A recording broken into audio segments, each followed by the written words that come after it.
100 لوگ ایک آئی لینڈ سے غائب ہو گئے اور پچھلے 400 سال میں کوئی بھی ان کا پتہ نہیں لگا سکا۔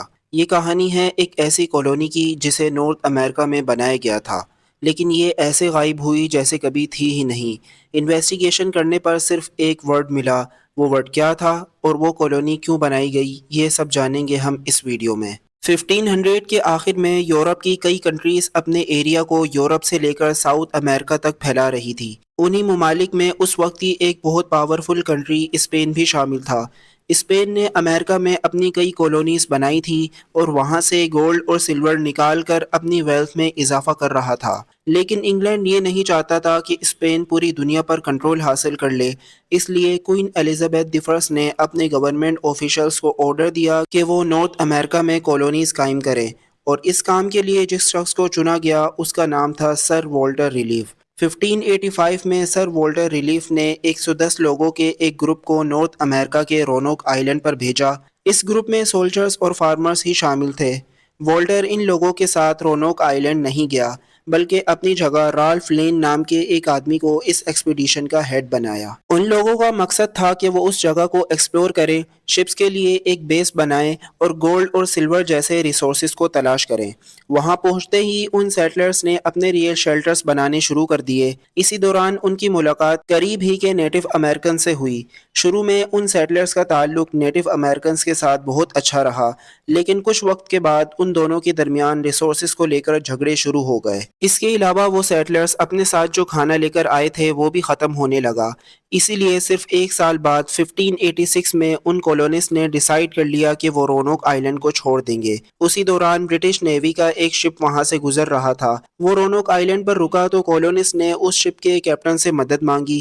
شپ کا کیپٹن انہیں اپنے ساتھ لے جانے کے لیے راضی ہو گیا۔ یہ کالونی بننے کے صرف ایک سال بعد فیل ہو گئی، لیکن اس کی وجہ سے نارتھ امریکہ کے بارے میں کافی انفارمیشن برٹش گورنمنٹ کو مل چکی تھی۔ اسی لیے صرف ایک سال بعد 1587 میں رونوک آئی لینڈ پر ایک اور کالونی بنانے کا منصوبہ بنایا گیا۔ 1587 میں 115 لوگوں کے ایک گروپ کو رونوک آئی لینڈ پر دوبارہ بھیجا گیا، جس میں فیملیز، عورتیں اور بچے شامل تھے۔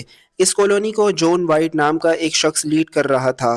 جب وہ لوگ رونوک آئی لینڈ پر پہنچے تو انہیں ٹوٹے ہوئے شیلٹرز ملے جو ان سے پچھلی کالونی نے بنائے تھے۔ ان لوگوں نے فوراً ان شیلٹرز کو ریپیئر کرنا شروع کر دیا۔ رونوک آئی لینڈ پر ان لوگوں کے لیے زندگی بہت چیلنجنگ تھی۔ ان لوگوں کے پاس لمیٹڈ فوڈ موجود تھا اور لوکل ٹرائبز کے ساتھ ان کے ریلیشن پہلے سے ہی خراب تھے۔ کچھ ہی عرصے میں وہ کھانا جو سیٹلرز اپنے ساتھ لائے تھے ختم ہونے لگا، تو انہوں نے اپنے گورنر جون وائٹ کو کہا کہ وہ دوبارہ انگلینڈ جائے اور اپنے ساتھ فوڈ اور دیگر سپورٹ لے کر آئے۔ 1587 میں جون وائٹ کچھ ہی مہینوں میں واپس آنے کا وعدہ کر کے انگلینڈ روانہ ہو جاتا ہے، لیکن یہ کچھ ہی مہینے 3 سال میں تبدیل ہو جائیں گے، یہ بات کسی کو بھی معلوم نہیں تھی۔ کئی دنوں کے سفر کے بعد جون وائٹ جب انگلینڈ پہنچا تو اسی دوران اسپین نے سمندر کے راستے انگلینڈ پر ایک بہت بڑا اٹیک کر دیا۔ انگلینڈ کی گورنمنٹ نے یہ آرڈر دیا کہ جتنی شپس بھی اویلیبل ہیں انہیں انگلینڈ کو ڈیفینڈ کرنے کے لیے استعمال کیا جائے گا۔ جون وائٹ نے بہت کوشش کی کہ اسے کوئی شپ مل جائے، لیکن ساری شپس وار میں بزی تھیں اور سمندر کے ذریعے سفر کرنا بھی بہت خطرناک تھا، کیونکہ اسپینش نیوی کسی بھی شپ پر حملہ کر سکتی تھی۔ اسی لیے جون وائٹ کو وار کے ختم ہونے کا انتظار کرنا پڑا، اور وار ختم ہوئی 3 سال کے بعد۔ اسی دوران جون وائٹ کا کالونی کے لوگوں سے کوئی بھی رابطہ نہیں ہوا۔ بالآخر 1590 میں جب جون وائٹ رونوک آئی لینڈ پر پہنچا تو وہ یہ دیکھ کر حیران رہ گیا کہ وہاں پر کوئی بھی موجود نہیں تھا۔ جون وائٹ اور اس کے کریو نے ادھر ادھر انہیں تلاش کیا، لیکن وہاں نہ کالونی کے لوگ موجود تھے اور نہ ہی ان کے بنائے گئے شیلٹرز۔ انہیں ڈھونڈتے ہوئے جون وائٹ کی نظر ایک درخت پر پڑی جس پر لکھا ہوا تھا کروٹون۔ یہی ایک کلو تھا جو جون وائٹ اور اس کی ٹیم کو رونوک آئی لینڈ پر ملا۔ اس کروٹون ورڈ کو دیکھ کر جون وائٹ کو یاد آیا کہ 3 سال پہلے جب وہ واپس انگلینڈ جا رہا تھا، اس وقت اس نے کالونی کے لوگوں کے ساتھ ایک ایگریمنٹ کیا تھا کہ اگر وہ لوگ اس آئی لینڈ کو چھوڑ کر کہیں اور جائیں تو کوئی میسج ضرور چھوڑ کر جائیں، جس سے یہ پتہ لگایا جا سکے کہ وہ کہاں ہے۔ یہ بات یاد آتے ہی جون وائٹ کو یقین ہو گیا کہ کالونی کے لوگ کروٹون آئی لینڈ پر جا چکے ہیں۔ کروٹون آئی لینڈ رونوک آئی لینڈ سے 80 کلومیٹر ساؤتھ کی جانب ایک اور آئی لینڈ تھا۔ وہاں پر بھی امریکن ٹرائبز تھے، لیکن ان لوگوں کے ساتھ برٹشرز کے تعلقات بہت اچھے تھے۔ اس لیے جون وائٹ اور اس کے کریو ممبرز کروٹون آئی لینڈ کی طرف روانہ ہو گئے۔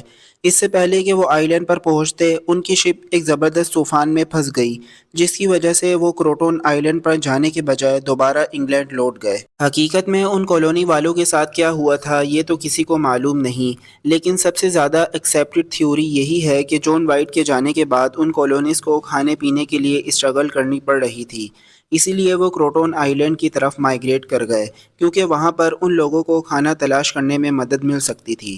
دوسری تھیوری یہ ہے کہ اس وقت اسپین نارتھ امریکہ کو اپنی ٹیریٹری سمجھتا تھا اور وہ یہ نہیں چاہتا تھا کہ انگلینڈ وہاں پر اپنی کالونیز بنائے، اسی لیے جب اسپین نے وہاں پر ایک انگلش کالونی کو دیکھا ہوگا تو اسے ڈسٹرائے کر دیا ہوگا۔ ان سب باتوں کو سن کر ایک سوال ذہن میں آتا ہے کہ جان وائٹ نے دوبارہ اس آئی لینڈ پر جانے کی کوشش کیوں نہیں کی، اور انگلینڈ کی گورنمنٹ نے اس لوس کالونی کو ڈھونڈنے کی کوشش کیوں نہیں کی؟ تو اس کا جواب یہ ہے کہ جان وائٹ نے انگلینڈ لوٹ کر بہت کوشش کی کہ وہ ایک اور ایکسپیڈیشن کروٹون آئی لینڈ پر بھیجے، لیکن پچھلی دو کالونیز کے فیل ہو جانے کے بعد انویسٹرز کا انٹرسٹ اس پروجیکٹ پر سے ختم ہو گیا، اور ایک شپ کی قیمت اتنی زیادہ تھی کہ جان وائٹ کے لیے اسے ارینج کرنا ناممکن تھا، اس لیے جان وائٹ کو دوبارہ کروٹون آئی لینڈ پر جانے کا موقع نہیں ملا۔ اب بات کریں کہ گورنمنٹ نے کوئی انویسٹیگیشن کیوں نہیں کی، تو اس کا جواب یہ ہے کہ رونوک کالونی گورنمنٹ کا پروجیکٹ نہیں تھا، اس پروجیکٹ پر زیادہ تر فنڈنگ پرائیویٹ انویسٹرز نے کی تھی، اسی لیے کالونی کے ڈس اپیئر ہونے کے بعد انگلش گورنمنٹ نے سمپلی موو آن کر لیا اور دوسری کالونیز بنانا شروع کر دی۔ تو یہ تھی رونوک کالونی کی اسٹوری۔ آپ کو یہ ویڈیو کیسی لگی کمنٹ سیکشن میں ضرور بتائیے گا۔ ویڈیو پسند آئی ہو تو ویڈیو کو لائک اور چینل کو سبسکرائب ضرور کیجیے گا۔